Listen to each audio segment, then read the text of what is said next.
I have had the same dream, with variations, for most of my adult life. I want to be careful about how I say that, because I know what it sounds like, and I want to distinguish it from the ordinary kind of recurring dream that most people have at some point. The anxiety dream about being unprepared for an exam you haven't taken in 20 years, or the one where you're late for something and can't move fast enough, or any of the standard issue recurring imagery that the sleeping brain generates from stress and unresolved things. Those dreams have a quality to them that anyone who has had them knows, a quality of being about you, of your life and your fears and your business, dressed up in strange clothes but fundamentally yours. This dream was never mine. That's the thing I understood about it from early on, even before I understood what I mean when I say that now. It had a different quality than my own dreams, a different texture. The way a photograph taken by someone else has a different quality than a photograph you took yourself, not in any objective technical way, but in the perspective it carries, the angle it chose, the things it decided to look at. This dream chose different things to look at than I would have chosen. Let me describe it, and I want to describe it carefully because the details matter, the specific details that stayed consistent across years of dreaming this. I am in a kitchen, not my kitchen, not any kitchen I have ever lived with, not one I could locate in any house I have ever been in, an older kitchen. The kitchen of a house built sometime in the first half of the 20th century, I would guess from the proportions and the fixtures, a deep porcelain sink, an old gas range, linoleum on the floor in a black and white checked pattern, a window over the sink that looks out onto a backyard with a single large tree. The light in the dream is morning light, the particular slanted gold of early morning coming through the window, and there is the smell of coffee and something baking. It is a warm kitchen. It is a kitchen that has been lived in for a long time, and that feels it. I am not myself in the dream. I cannot see myself, but I know I am not me. The way the world sits from the vantage point of the dream is wrong for my body, slightly too low. The hands that occasionally come into view when I look down are not my hands, small hands. The hands of a woman, I have always felt, older than young but not elderly. Someone who has used these hands to make things for a long time. There is always someone else in the kitchen. A man sitting at the table behind me as I stand at the sink, reading a newspaper in the particular absorbed way of someone who reads the newspaper every morning and has for decades. I cannot see his face clearly. The dream keeps him at the edge of my vision, present and known, but not fully rendered. But I know him in the dream. The knowing is the emotional texture of the thing, the quality that makes it feel like someone else's memory rather than a dream my own mind invented. The knowing of someone you have lived alongside long enough that their presence in a room is as familiar as your own breathing. He says something. He always says something, this man at the table, though what he says shifts between versions of the dream. Sometimes it's a comment about what's in the newspaper. Sometimes it's a question about the day's plans. Sometimes it is just a sound, a kind of acknowledging murmur, the sound people make when they are comfortable and present and want to indicate this to the person they're sharing space with. And I respond. The self I am in the dream responds, in a voice that is not my voice, to something I find completely natural and ordinary. The ordinary ease of two people in a morning kitchen who have had 10,000 mornings in this kitchen and expect 10,000 more. Then the dream ends. It doesn't end dramatically. It just ends the way morning ends, one moment present and the next gone. And I wake up in my own life with the particular feeling of having been somewhere else entirely and having had to come back. I had this dream for years before I said anything to anyone about it. I had it infrequently at first, maybe a few times a year, and then more regularly, once a month or so.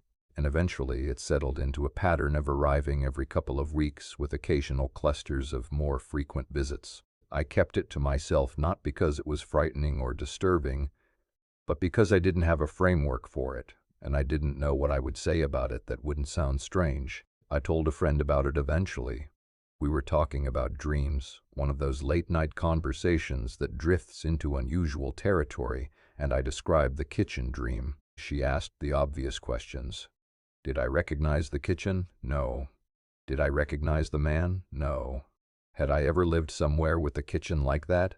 No. She said, that sounds like a past life memory. And I said, maybe, which is what I always say when someone offers an explanation I find interesting but can't fully commit to.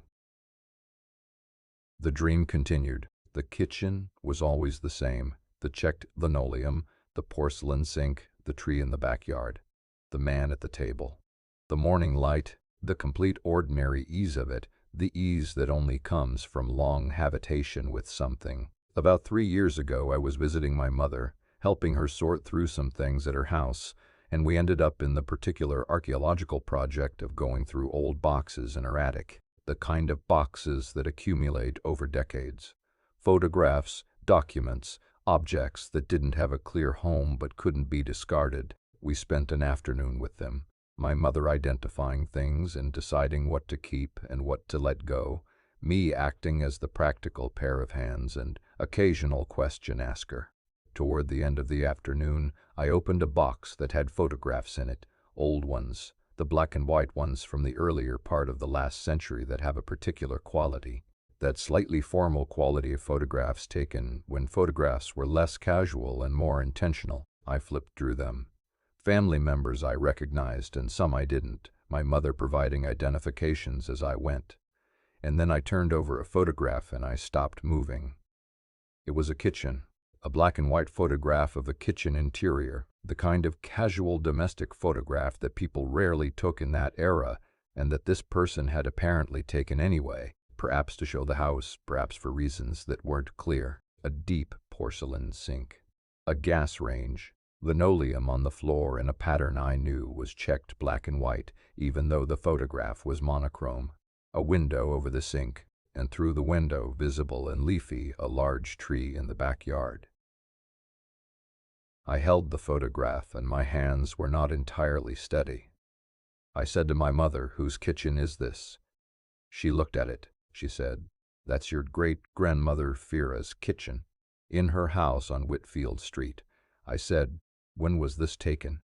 She said, "Sometime in the 40s, she thought, maybe early 50s. She said Vera had lived in that house for over 30 years, that it had been the family house, that most of my mother's own childhood visits to her grandmother had been in that kitchen." I said, "Who was Vera's husband?" My mother said his name. She said he had died before my mother was born, that she'd known him only from photographs and stories, that by all accounts he was a quiet and steady man who had read the newspaper at the kitchen table every morning of his adult life.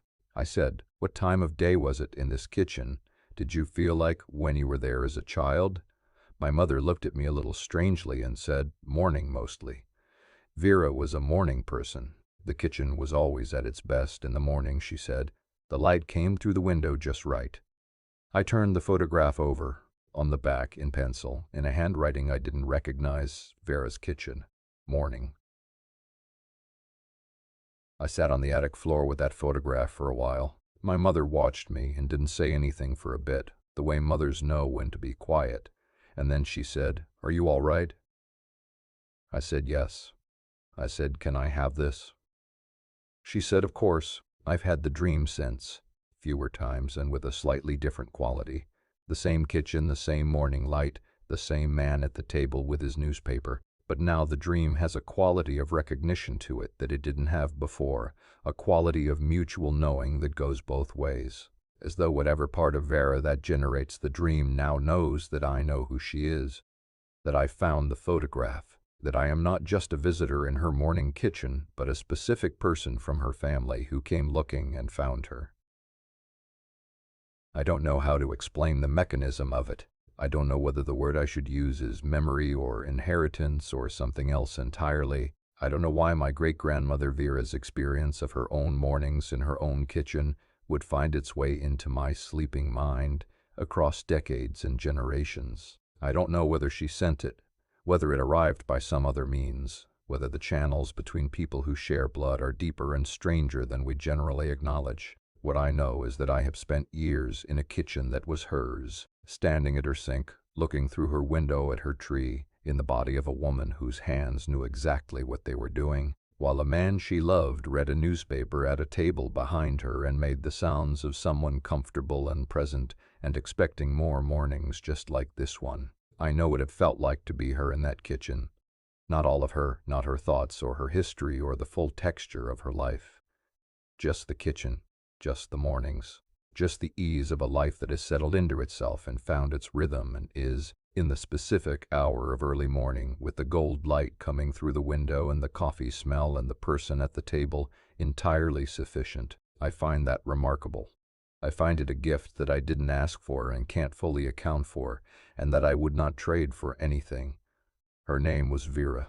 She had a kitchen with checked linoleum and a porcelain sink and a tree in her backyard. She drank coffee in the morning and made things with her hands and lived in that house for over 30 years with a man who read the newspaper at her table. She is the person in the dream. She has been the person in the dream since before I knew she existed, and now I know her, or I know this one thing about her. This one repeated morning, this particular quality of ordinary contentment in a kitchen that was hers. I think that might be enough. I think that might be exactly as much as needed to travel and exactly as much as I needed to receive. Sleep well tonight. Our people go before us, but they leave things behind, sometimes in boxes in attics, sometimes in photographs with notes on the back, sometimes in the texture of dreams that visit us for years before we understand what we're being shown. You come from people who had mornings. Good mornings, ordinary mornings, mornings with coffee and light through windows and someone at the table. You carry them with you, even when you don't know their names. Good night, Vera. Good night.